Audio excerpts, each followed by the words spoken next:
السلام علیکم، welcome to another video. سب سے پہلے تو ہم معذرت کریں گے کہ ہم نے کراس ایگزامینیشن پر ایک سیریز کا آغاز کیا تھا جو کہ لا اسٹوڈنٹ کے لیے اور جنرل پبلک کے لیے بہت ہی فائدہ مند ثابت ہوتی۔ Unfortunately due to the busy schedule of Ahmed Ali Dewan Sahib ہم اسے قائم نہ رکھ سکے۔ فکر کرنے کی کوئی بات نہیں، وہ ہمارے ساتھ دوبارہ موجود ہیں اور ہم آغاز کرتے ہیں وہاں سے جہاں سے سلسلہ ٹوٹا تھا۔ السلام علیکم سر۔ وعلیکم السلام۔ سر کیسے ہیں آپ؟ ٹھیک ہیں الحمدللہ سر؟ بڑے ٹائم کے بعد آپ سے ٹائم لیا اور ہمیں کراس ایگزامینیشن کے بارے میں جو ہم نے ایک سیریز کا آغاز کیا تھا تو ہمیں مزید تھوڑی سی آگاہی دیں۔ You are welcome. میرے خیال میں لاسٹ نشست میں ہم نے تھوڑا سا انٹروڈکشن دیا تھا کلاس جی ایگزامینیشن سر۔ کے لیے، تو آج اس کو آگے بڑھاتے ہیں۔ اب ڈیفینیٹلی کراس ایگزامینیشن کسی بھی گواہ کو جب کیا جاتا ہے تو سب سے پہلے ہمیں چند اسینشیل باتیں سمجھنا بہت لازمی ہے۔ جیسا کہ اب یہ سمجھنا بہت ضروری ہے کہ گواہ کن فیکٹس کے متعلق گواہی دے رہا ہے۔ اب اس گواہی کو سمجھنے کے لیے ڈیفینیٹلی ہمیں لا آف ایویڈنس کو سمجھنا پڑے گا۔ لا آف ایویڈنس اب ہمارے یہاں پر جو پریویل کرتا ہے، قانونی شہادت آرڈر 1984، آرٹیکل 2 انٹرپریٹیشن کا آرٹیکل، جس میں سب آرٹیکل 1C میں ایویڈنس میں کیا کیا چیزیں آتی ہیں وہ ڈیفائن کی گئی۔ لازمی ہے کہ ہر لرنر انکلوڈنگ می وہ پڑھے اور سمجھے، نہ صرف پڑھے لیکن سمجھے۔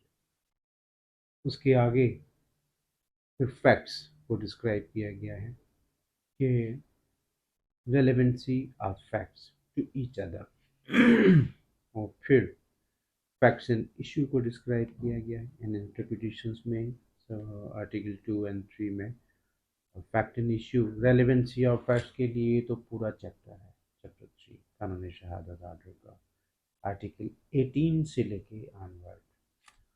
اب facts and issue, facts and issue کا یہ ہے کہ کسی بھی واقعے کے متعلق جب کسی پہ الزام لگایا جائے، میں پرٹیکولرلی کرمنل پروسیڈنگس کی بات کر رہا ہوں، الزام لگایا جائے تو پھر اس میں اس الزام کو ثابت کرنے کے لیے گواہی دی جاتی ہے۔ اس گواہی میں پھر اس واقعے کے متعلق، اس الزام کے متعلق جو ثبوت سامنے آئیں گے تو آنریبل کورٹ وہ اس کو یا ایکسیپٹ کرتی ہے یا پھر اس کو ڈینائی کرتی ہے ان اکارڈنس ود دا قانونی شہادت آرڈر 1984۔ تو ہر لرنر کے لیے یہ لازمی ہے کہ ریلیونسی آف فیکٹس بھی لازمی پڑھے۔ سر یہ ریلیونسی آف فیکٹ ہے کیا اور یہ ضروری کیوں ہے؟ ریلیونسی آف فیکٹس، اب میں قانونی شہادت آرڈر کا ایک آرٹیکل 18، بس جسٹ ایک ریفرنس کے لیے، لرنرس کے ریفرنس کے لیے دو چار لائنیں پڑھ کے آپ کو بتا دیتا ہوں۔ آرٹیکل 18 آف قانونی شہادت: Evidence may be given of facts in issue and relevant facts. Evidence may be given in any suit or proceedings of the existence or non-existence of every fact in issue and of such other facts as are hereinafter declared to be relevant and no others۔